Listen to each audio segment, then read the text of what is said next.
dekadda muqdisho waa isha dhaqaale ee ugu weyn dalka waxaana korjoogteen iyo kormeer ku sameeya madaxda sare ee dowladda Soomaaliya ugu horeeyo ra'iisul wasaare Xasan Cali Kheyre wasiirka maaliyadda ku-xigeenkiisa wasiiru dowlaha taasoo looga gol leeyahay hanaanka maaliyadda ee dhaqaalaha dekadda ka soo xaroodo inay noqdaan kuwo daahfuran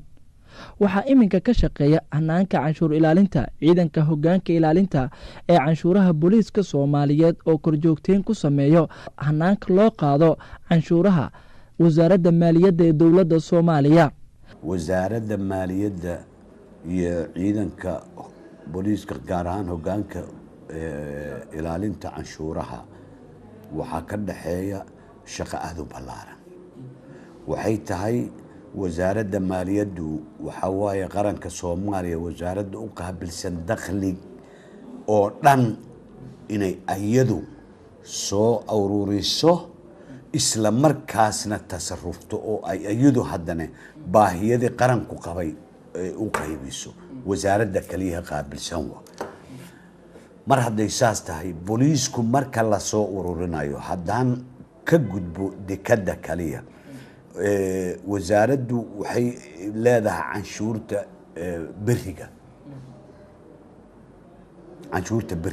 canshuurta beriga macnaheedu waxay tahay dhammaan kontaroolada waxa ka soo gala ee canshuuru ku waajibtay ee laga qaadayo canshuur waxay tahay muxuu ahay ganacsiga ka banaanka ah dekadda dhammaan wixii ku waajibay hadday ahaan lahayd daaraha hadday ahaan lahayd badeecada hadday ahaan lahayd ceelasha hadday ahaan lahayd warshadaha hadday ahaan lahayd wax kasta oo faa'iido laga helo oo dhan canshuurta ku waajibta niankee maqaayadaha laannahu adduunka waad aragteenaan u malaynaa inkastoo yartiin magaalo waa tagteen wax kasta ee adigu aad gadanayso waxaa ku jiro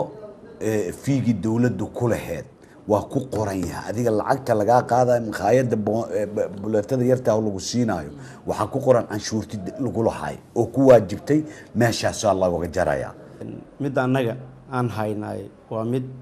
aan wakiil ugu nahay wasaaradda maaliyadda mas'uuliyad naga sareysa ayay leeyihiin wasiir ku-xigeenkii wasiir dowlihii agaasimihii furdooyinkii iyo wasiirkii dhammaantood waxay isha ku wada hayaan meelaha ugu muhiimsan isha sida gaarka ay ugu hayaan dekadda muqdisho ka mid tahay bacdama isha dhaqaale ee dalka ugu weyn organkii ugu muhiimsanaa uu halkan yahay waxaa ka shaqeeya meeshan shaqaale fara badan muddo dheer ka shaqeynayay yaqaana sida wax loo soo saaro ama wax loo canshuuro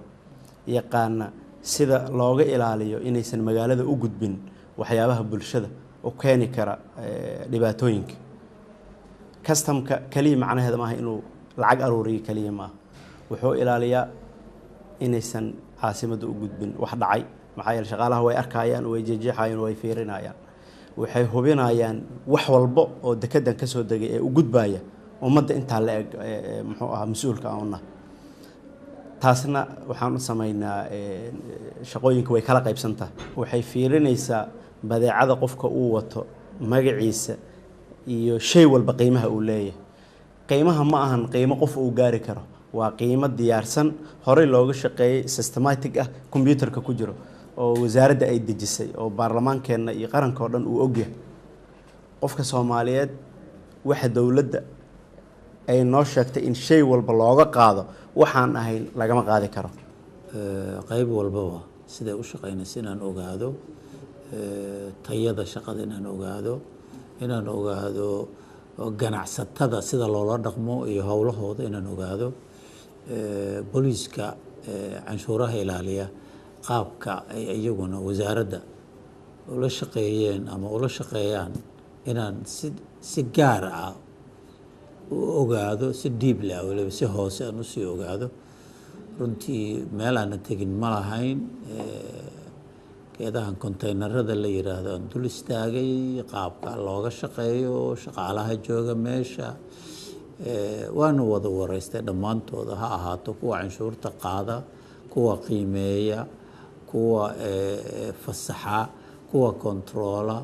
ilaa booliiska oo intaas la shaqeynaya iyaguna inaan weydiiyey siday u shaqeynayaan konteynerada sida looga shaqeeyo runtii waxaa ka socota shaqo fiican oo nidaamsan oo faragelin iyo midnaba aan lahayn oo shaqadii lagu yaqiinay wasaaradda maaliyadda iyo ciidanka ilaalinta booliiska meesha shaqada siday u hayeen iyo ganacsatada siday ugu qanacsan yihiin ama waxa ay ka dareemi karaan hawsha meesha ka socoto waa shaqo culus wallaahi maamulka furdada iyo ganacsatada degmada Muqdisho wax kala soo degta aad bay hadda sida shaqada u socotay aad isugu qanacsan yihiin yacni markaan isu nimaado waa isla tacaamulnaa si wanaagsan inoo qaabilaan anuguna si wanaagsan u qaabilnaa yacni markaan isu wada qaabilno oo aan haddana u tagno qoladaas iyaduna way nala tacaamulaan biliisku sidoo kale nala tacaamulaa shaqadaynu hadda aad iyo aad u fiican macnaha ay u sareysaa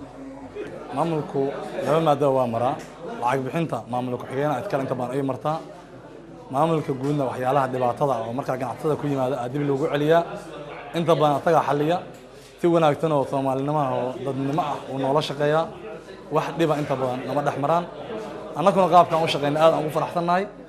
shaqadii maanta aan bilaano waxa macquul qayb kamid inay maanta dadkii ganacsatada ay bakaaraha u tagto alxamdulillah sidoo kale waxaa muuqdo dadaalooyin kala dheeri ah oo dhanka shaqaalaha iyo hanaanka wasaaradda maaliyadda ay ku kordhinayso dakhliga dalka Soomaaliya iyadoona dekedda caalamiga ee magaalada Muqdisho haatan ay leedahay nidaamyo kala duwan oo ay soo maraan ganacsatada uga soo degaan ganacsigooda dekedda caalamiga ee magaalada Muqdisho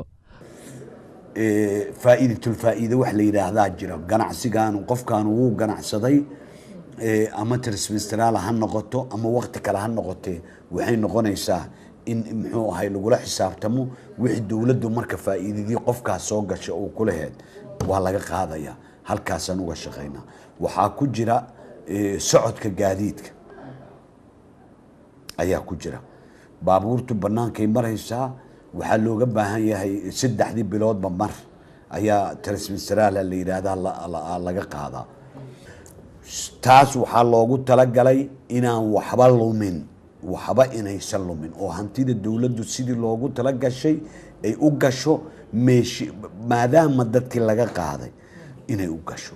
intaan ku guda jiray barnaamijkan gaarka ah ayaan waxaan halkaasi indhahaygu ay qabanayeen qalab aad u fara badan oo ka soo degaya dekedda caalamiga ee magaalada Muqdisho kuwaas oo la soo degaya ganacsato Soomaaliyeed waxaa ii muuqatay muuqaalo ka duwan muuqaaladii kale ee maalmaha caadiga aan la kulmi jiray waxaa halkaasi kunteenaro kala degaya ganacsato Soomaaliyeed oo kala soo degaya badeecadahooda waana muuqaal ama astaamaha dalkan uu leeyahay dekedda caalamiga ee magaalada Muqdisho dal horumarkiisa waxaa lagu eegaa waxa soo dego iyo kuwa uu dhoofiyo heerka ay gaarsiisan yihiin